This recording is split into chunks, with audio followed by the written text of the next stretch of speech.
Hello everyone, welcome to gold 79 academy. इस video में हम लोग फिर से स्टार्ट करने वाले हैं हमारा कोऑर्डिनेशन कंपाउंड को आगे लेके चलेंगे। अभी नीट एग्जाम आने वाला है। नीट एग्जाम के हिसाब से बहुत इंपॉर्टेंट है।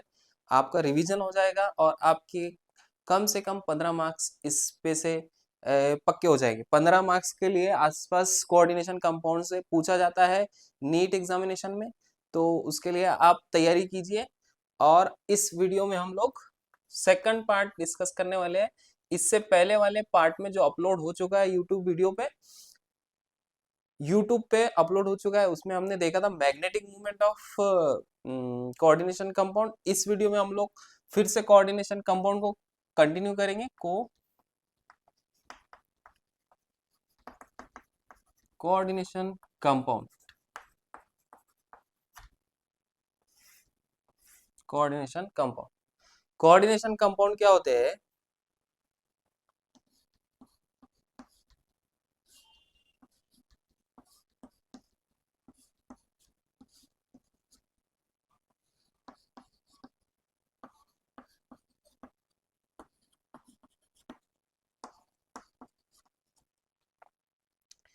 जैसे मैंने यहाँ पे लिखा है, ये एम फॉर मेटल, जो कि 3D एलिमेंट का रहेगा।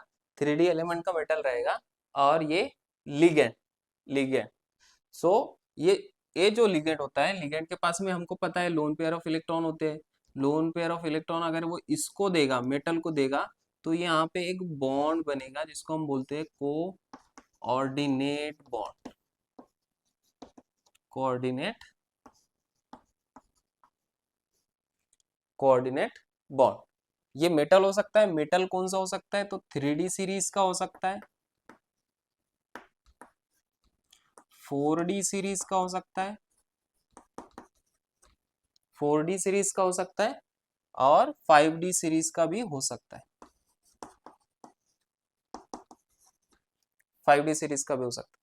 अच्छा, ये कोऑर्डिनेट बॉन्ड नाम क्यों दिया? जैसे कि हम लोग आम जिंदगी में, आम माशरे में देखते हैं कि जब भी कोई बिजनेस करना होता है तो हम क्या करते हैं, एक दूसरे से एक कोऑर्डिनेशन क्रिएट करते हैं, लेन देन। ऐसे ही समाज में जब लेन देन का मामला होता है, जब बिजनेस वाला मामला होता है, तब क्या होता है, एक दूसरे से लेन देन हमारा क्रिएट होता है। और क्रिएशन की वजह से उनके बीच में जो होता है, एक कोऑर्डिनेशन क्रिएट हो जाता है, कोऑर्डिनेशन क्रिएट हो जाता है। ऐसे ही कोऑर्डिनेशन कंपाउंड में मेटल और लिगेंड के बीच में लेन देन होता है। लेन देन होता है काय का? लोन पेयर ऑफ इलेक्ट्रॉन का। और इसके वजह से एक बॉन्ड फॉर्म होता है जिसको हम कोऑर्डिनेट बॉन्ड बोलते हैं। और इस कंपाउंड को जो बन चुका है, उस कंपाउंड को हम बोलते हैं कोऑर्डिनेशन कंपाउंड। Coordination compound. अच्छा, यहाँ पे मैंने इस एरो से इसको ऐसे दिखाया है, इसको कोऑर्डिनेट बॉन्ड का ऐसे ही दिखाते हैं, जैसे कि रेजोनेंस बॉन्ड को ऐसे दिखाते हैं। ये भी आ सकता है, ये रेजोनेंस रिप्रेजेंटेशन है, या फिर resonance arrow. Arrow resonance arrow. ये वाला कौन सा है? ये वाला है coordinate bond.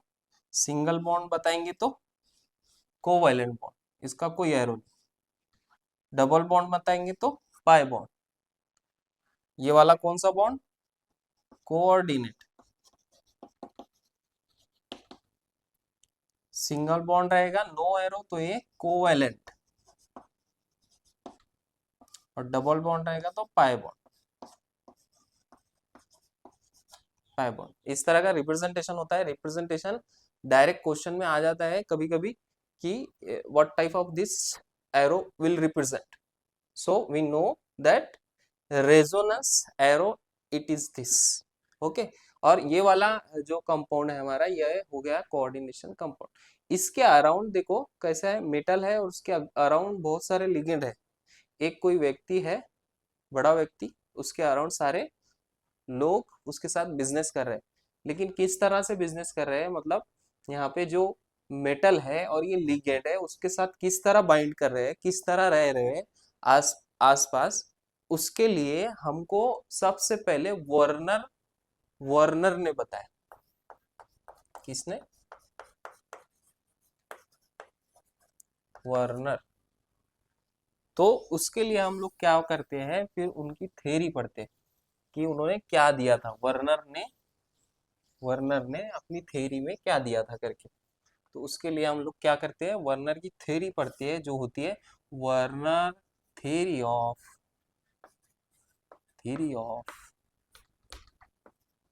Coordination compound,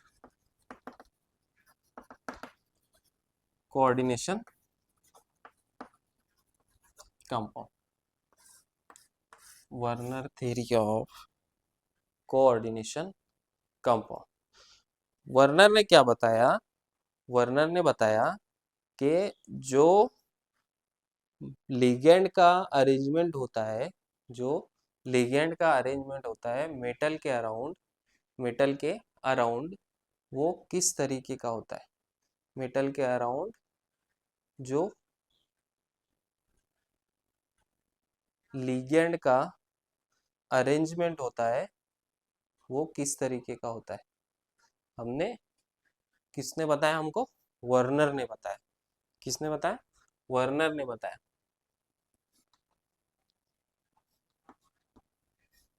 metal है, किसको आके लगा, लिगेंड, इसको आके लगा लिगेंड, ये आके लगा लिगेंड, ये आके लगा लिगेंड, लिगेंड, लिगेंड आके लगा। और हमको ये किस तरह से अरेंज हुआ है, किसने बताया, वर्नर ने। और कब बताया, 1866 में, 1866 में इन्होंने एक कंपाउंड लिया जो कुछ इस तरह से था, COCl3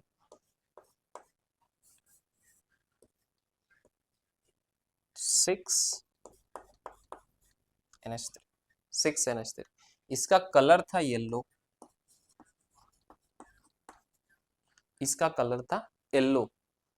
येलो कलर क्यों दिखता है हमको, क्योंकि इसमें डी ट्रांजिशन होता है। डी 3D सीरीज का एलिमेंट है कोबाल्ट, ये जो एलिमेंट है ये 3D सीरीज का एलिमेंट है कोबाल्ट, इसलिए हमको कौन सा कलर दिखता है, सॉरी हमको कलर दिखता है ड्यू टू डी ट्रांजिशन।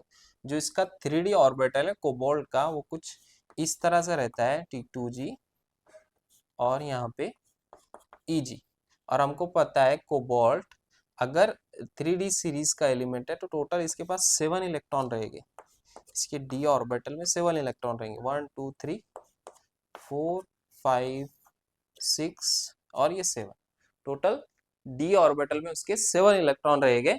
और 7 इलेक्ट्रॉन में ट्रांजिशन पॉसिबल हो सकता है T2G to EG, T2G to EG। EG को ऐसे लिखना चाहिए, ऑक्टाहेड्रल कॉम्प्लेक्स है तो ऐसे लिखेंगे और टेट्राहेड्रल कॉम्प्लेक्स है तो कैपिटल ही लिखते हैं।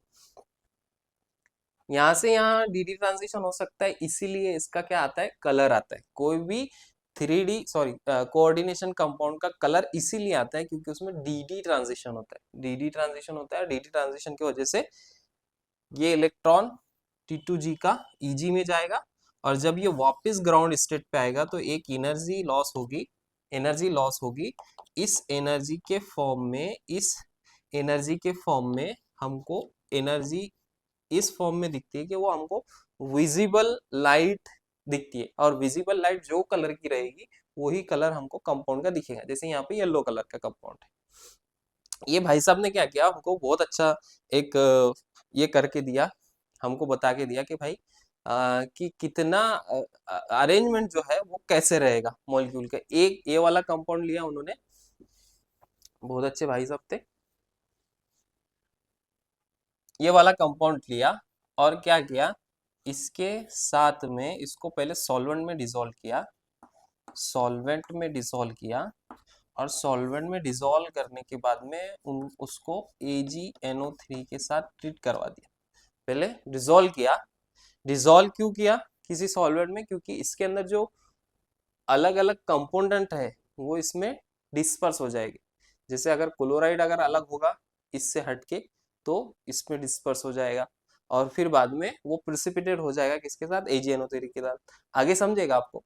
तो जैसे उनको क्या मिला, CO 6NH3 और प्लस में मिला AgCl, और ये 3 मॉलिक्यूल थे।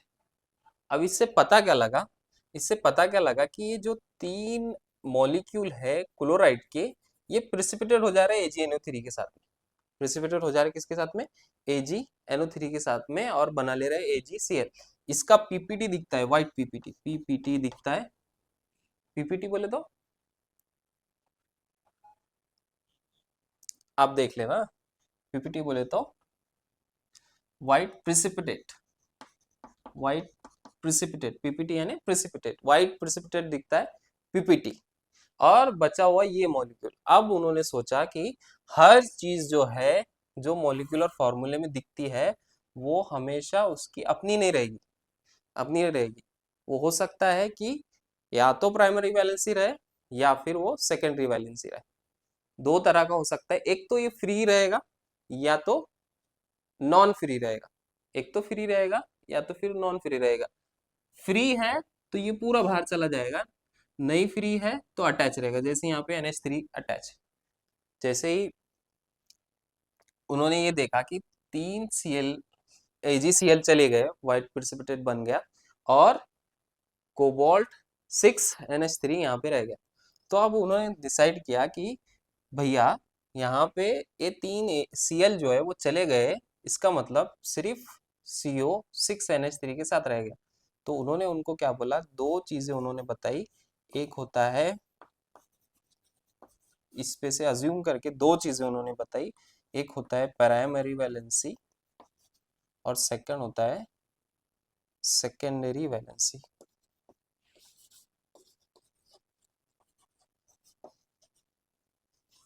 सेकेंडरी वैलेंसी ये वाला जो होता है फ्री एलिमेंट से होता है, फ्री एलिमेंट जो दूसरे के साथ रिएक्ट कर जाएंगे, और ये होता है नॉन फ्री, यानी ये हमेशा मेटल को बाइंड रहेगा, नॉन फ्री।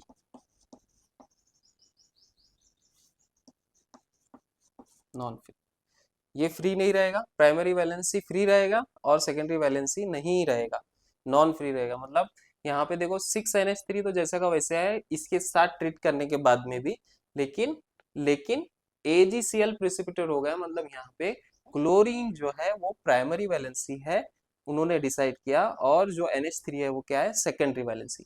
जो चला गया वो प्राइमरी वैलेंसी, जो नहीं गया वो सेकेंडरी वैलेंसी। जो हालात को देख के चला जाए वो प्राइमरी वैलेंसी, और जो हालात को देख के भी कुछ भी करके आपके साथ डटा रहे वो सेकेंडरी वैलेंसी। तो यहाँ पे देखने वाली समझने वाली बात यह है कि करके हमारा दो तरह की चीजें डिसाइड हो गई है, एक है प्राइमरी वैलेंसी, दूसरा है सेकेंडरी वैलेंसी। अब देखो कैसा है, कोई भी एक एक्सपेरिमेंट करने से हमको चीजें नहीं पता चल जाती, ऐसे वर्नर ने भी किया होगा, एक चीज करने से पता नहीं चल जाती इन द सेंस। अब आप कभी जैसे हॉस्टल पे रह रहे हैं, स्टूडेंट है 11th-12th के, आप कहीं हॉस्टल पे रह रहे हैं, किधर रह रहे हैं, तो हमको घर से दूर रहना पड़ता है, घर से दूर रहना पड़ता है। अब घर से जब हम पहली बार निकलते हैं तो हमको बहुत दिक्कतें फेस आती है, कब, जब हम घर से लेके हॉस्टल तक जाते हैं, या फिर हॉस्टल से पहली बार जब घर आते हैं, तो हमको पता होता है कि हाँ, हमको क्या करना है, कि जैसे फॉर एग्जांपल हमको पहले ऑटो पकड़ना है, फिर बस पकड़ना है, बस से ट्रेन पकड़ना है, ट्रेन से फिर मेट्रो पकड़ना है, ऐसे। तो हमको पहले दिक्कत फेस आती है, पहले कहाँ से क्या मिलेगा, बाद में हमको क्या होता है, जैसे जैसे एक टाइम गया, 2 टाइम गया, 3 टाइम गया, बाद में हमको एक आदत हो जाती है, हमको मालूम पड़ जाता है पूरा कि हम यहाँ से यहाँ ऑटो पकड़ेंगे, यहाँ से यहाँ बस पकड़ेंगे, यहाँ से यहाँ ट्रेन पकड़ेंगे, और यहाँ से यहाँ मेट्रो पकड़ेंगे। ऐसे पूरा हमको पता हो जाता है। कब पता होता है लेकिन, जब हम 10, 12, 15 बार ऐसे आना जाना कर लेंगे तब। इसीलिए मैं बोल रहा हूँ कि वर्नर को भी सिर्फ एक कंपाउंड से नहीं पता चला होगा, वर्नर को भी एक कंपाउंड से नहीं पता चला होगा कि क्या प्राइमरी वैलेंसी है और क्या सेकेंडरी वैलेंसी। इसलिए उन्होंने और नंबर ऑफ एक्सपेरिमेंट किए होंगे, उसके लिए उसके लिए उन्होंने क्या किया, उसके लिए उन्होंने क्या किया, दो और कंपाउंड लिए, एक लिया उन्होंने CO Cl3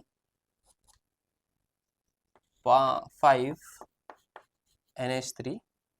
ये हमको पता है कि कोबाल्ट जो है 3D एलिमेंट का 3D सीरीज का एलिमेंट है। फिर दूसरा लिया कोबाल्ट Cl3 4NH3, ये भी 3D सीरीज का एलिमेंट।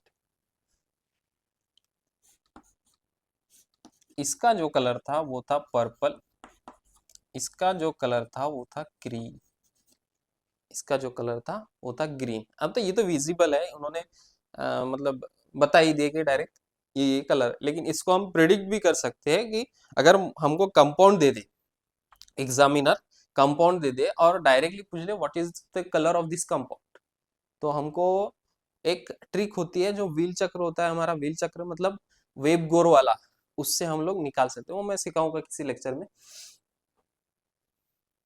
तो येलो कलर है, ये पर्पल कलर है, ये ग्रीन कलर है। क्या किए होगे, इसको पहले सॉल्वेंट में डिसॉल्व किए उन्होंने, बाद में AgNO3 के साथ ट्रीट करवाए। तो क्या हुआ, पहले वाले कंपाउंड में कोबाल्ट 6NH3 मिला, प्लस में 3 मॉलिक्यूल ऑफ AgCl मिला। यहाँ पे फिर सॉल्वेंट में डिसॉल्व करे, AgNO3 के साथ ट्रीट करवाए, तो यहाँ क्या हुआ, 5NH3 मिला और 5NH3 मिला और एक Cl यहाँ रह गया और 2 AgCl के मॉलिक्यूल यहाँ पे मिले। तीसरे वाले का भी क्या किया, फिर से सॉल्वेंट में डिसॉल्व किया और AgNO3 के साथ ट्रीट करवाया, तो क्या मिला, CO4NH3 Cl2 प्लस में 1 AgCl।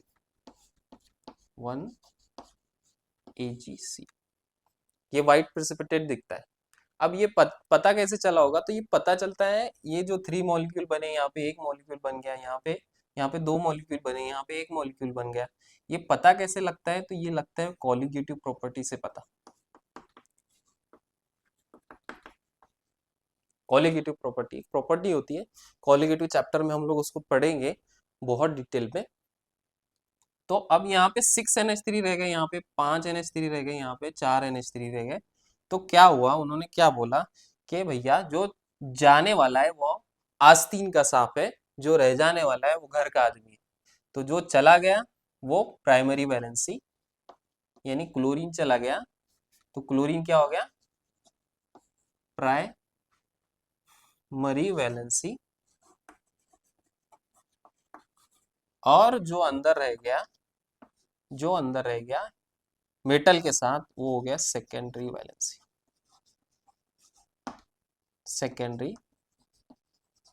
वैलेंसी। ये देखो आयोनाइज हो गया इस कंपाउंड से। ये जो आयोनाइज हो गया उसको बोलेंगे आयोनाइजेबल, या प्राइमरी वैलेंसी जो होती है वो आयोनाइजेबल वैलेंसी होती है, और सेकेंडरी वैलेंसी जो होती है वो नॉन आयोनाइजेबल होती है।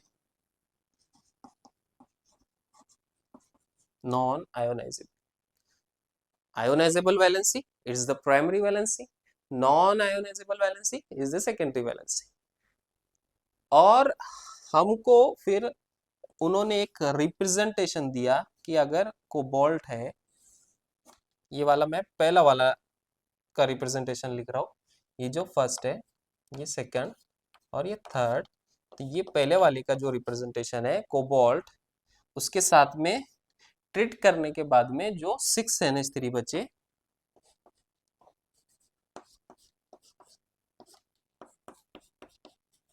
एक, दो, तीन, चार, पांच और ये 6, टोटल 6NH3 बचे। और साथ में क्या हो गया, 3 AgCl के मॉलिक्यूल चले गए। तो इस कंपाउंड को उन्होंने रिप्रेजेंट कुछ ऐसे किया और क्या बोला कि जो नहीं गया वो घर का आदमी, जो नहीं गया किसी भी हालात में छोड़ के, आफ्टर ट्रीटमेंट ऑफ AgNO3, तो वो सेकेंडरी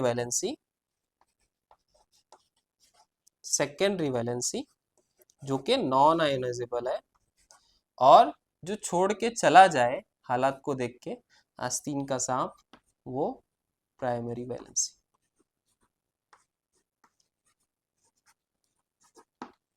प्राइमरी वैलेंसी। ऐसे ही दूसरा कंपाउंड क्या हो गया फिर अभी, दूसरा कंपाउंड का अगर रिप्रेजेंटेशन देखेंगे, पहले कंपाउंड का रिप्रेजेंटेशन ऐसे दे दिया उन्होंने, सेकंड कंपाउंड का रिप्रेजेंटेशन कैसे करेंगे, जब दो मॉलिक्यूल ऑफ AgCl चले जा रहे हैं और एक AgCl रह जा रहा है, तो CO, ये दूसरे वाले का रिप्रेजेंटेशन। तो एक Cl अंदर है, यहाँ पे देखो एक Cl अंदर है, 5 NH3 है,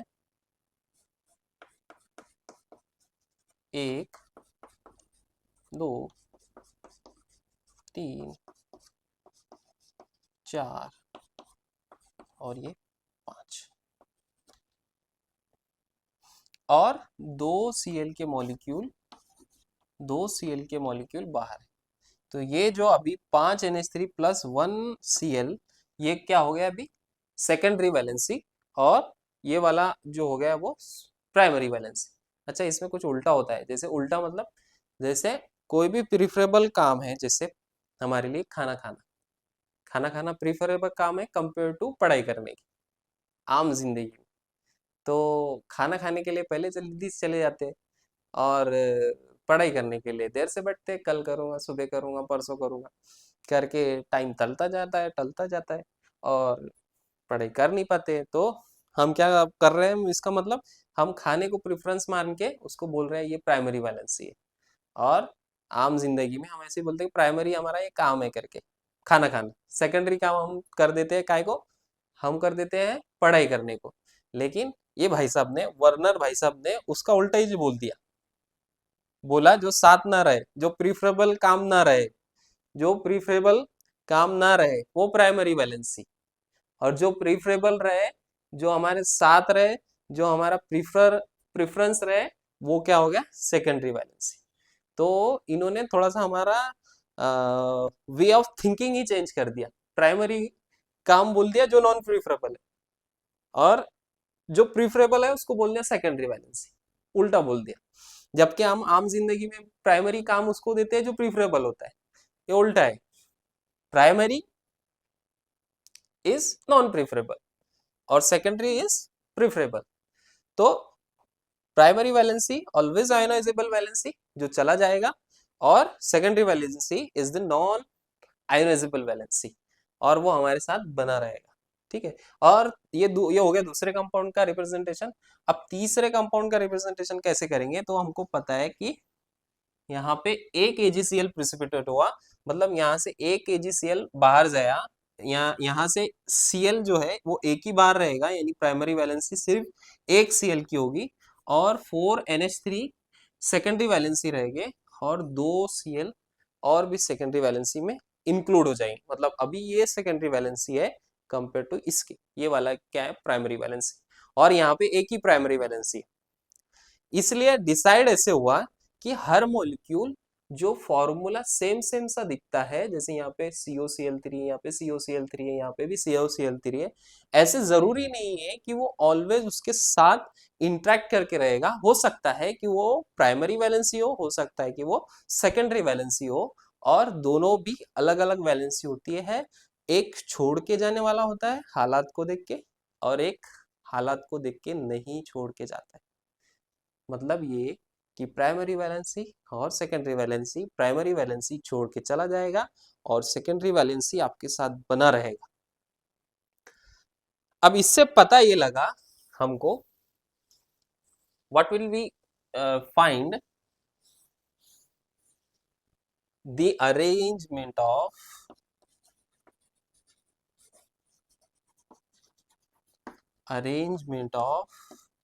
ligand around metal, arrangement of ligand around metal हमको इससे पता चला। ठीक है। और कि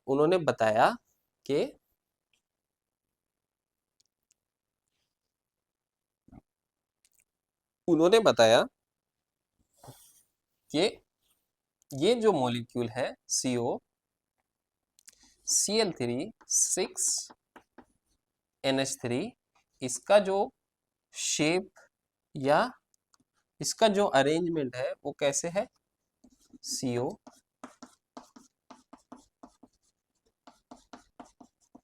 NH3 NH3, यहाँ पे NH3 NH3 NH3 और 3 Cl, और इसको नाम उन्होंने दिया पॉलीहाइड्रा। क्या नाम दिया? पॉलीहाइड्रा।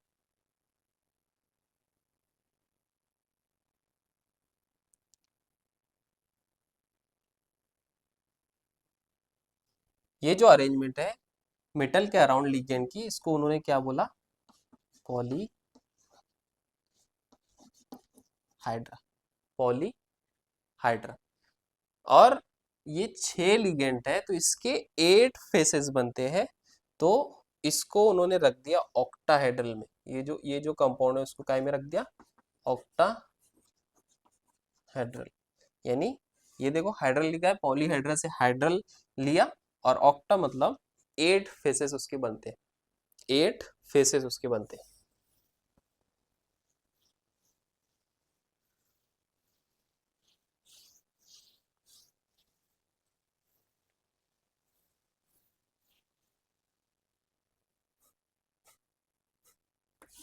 तो दो चीजें हमको पता चली, एक कि ऑक्टाहेड्रल कंपाउंड होते हैं और टेट्रा हाइड्रल कंपाउंड होते हैं। हाइड्रल क्यों लिया? क्योंकि उन्होंने लिगेंड जो अरेंज हो गया मेटल के अराउंड उसको क्या बोला? हाइड्रा या पॉलीहाइड्रा बोला। हाइड्रल उससे लिया, और टेट्रा मतलब 4 मॉलिक्यूल, 4 लिगेंड रहेंगे मेटल के अराउंड। जैसे मैंने निकिल मेटल लिया, इसके अराउंड अगर मैं कार्बोनिल 4 लिख दूं तो ये टेट्रा यानी 4। हाइड्रल मतलब arrangement of ligand around metal, tetrahedral. ऐसे ही ऑक्टाहाइड्रल का क्या हो गया? जैसे CO NH3/6, CO NH3/6, इसका नाम दे दिया टेट्राहाइड्रल, इसका नाम दिया ऑक्टाहाइड्रल। अच्छा, यहाँ पे 6 लिगेंड है फिर भी इसको ऑक्टाहाइड्रल बोलते हैं। ऑक्टा का मतलब होता है 8, लेकिन फिर भी यहाँ पे 6 होने के बाद में भी हम ऑक्टा बोल रहे हैं। ऑक्टा इसलिए बोलते हैं कि क्योंकि इसके 8 फेजेस बनते हैं। 8 फेजेस बनते हैं। वो कैसे बनते हैं वो जब हम ज्योमेट्री पढ़ेंगे या फिर आइसोमेरिज्म पढ़ेंगे तब मैं आपको बताऊंगा कि फेजेस कैसे बनते हैं।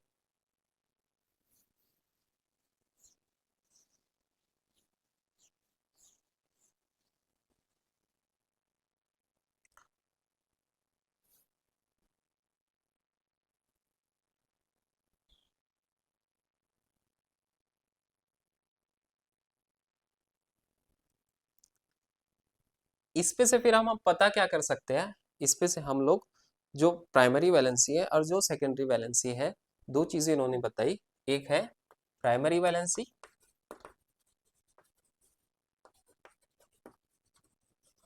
और एक है सेकेंडरी वैलेंसी।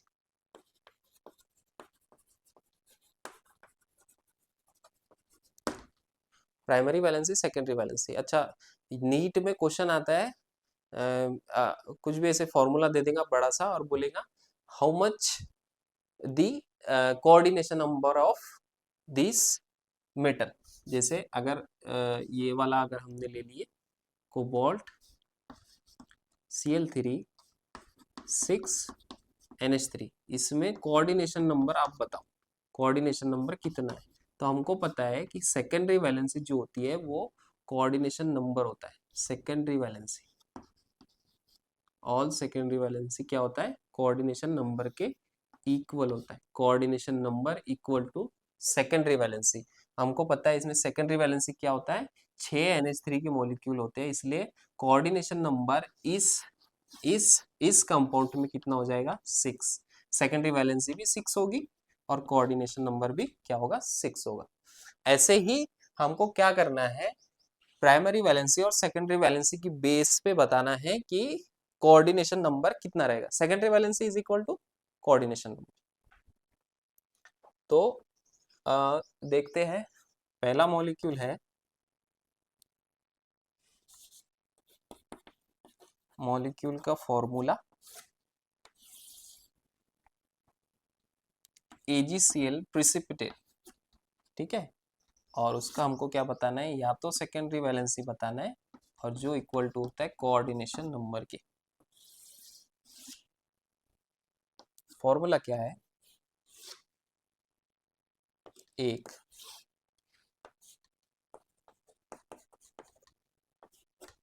पहला फॉर्मूला है PdCl2 डॉट 4NH3। दूसरा फॉर्मूला है NiCl2 डॉट 6H2। तीसरा फॉर्मूला है PtCl4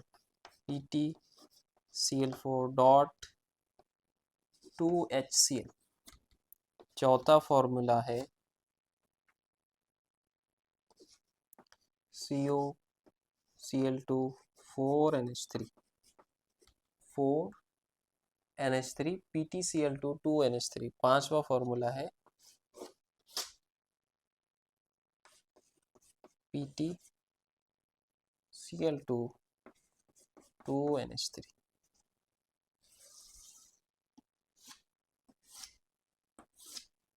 ओके, और दिया है कि यहाँ पे 2 मॉलिक्यूल ऑफ AgCl फॉर्म हो रहे हैं, यहाँ पे 2 मॉलिक्यूल ऑफ AgCl फॉर्म हो रहे हैं, यहाँ पे 0 फॉर्म हो रहे हैं, यहाँ पे 1 फॉर्म हो रहा है और यहाँ पे भी 0 फॉर्म हो रहे हैं।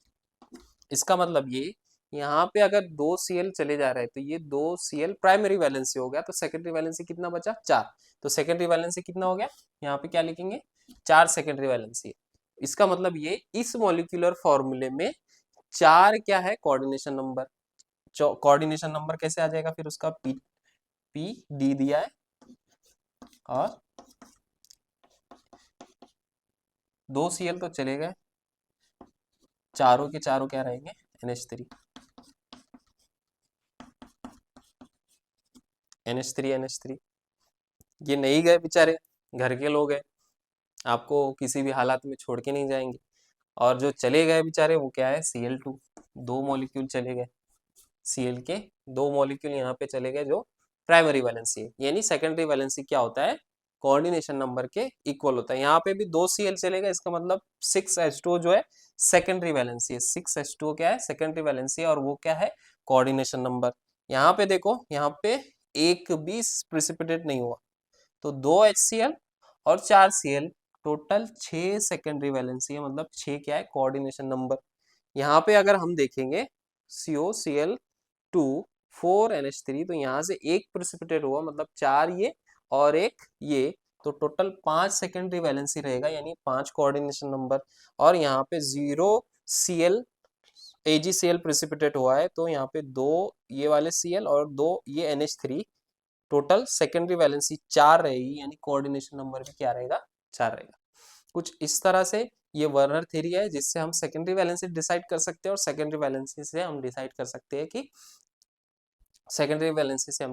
सकते हैं कि कोऑर्डिनेशन नंबर कंपाउंड में क्या पॉसिबल रहेगा। ये था ऑल अबाउट वर्नर थ्योरी। मिलते हैं नेक्स्ट वीडियो में, बने रहिए with gold 79 academy. Thank you very much.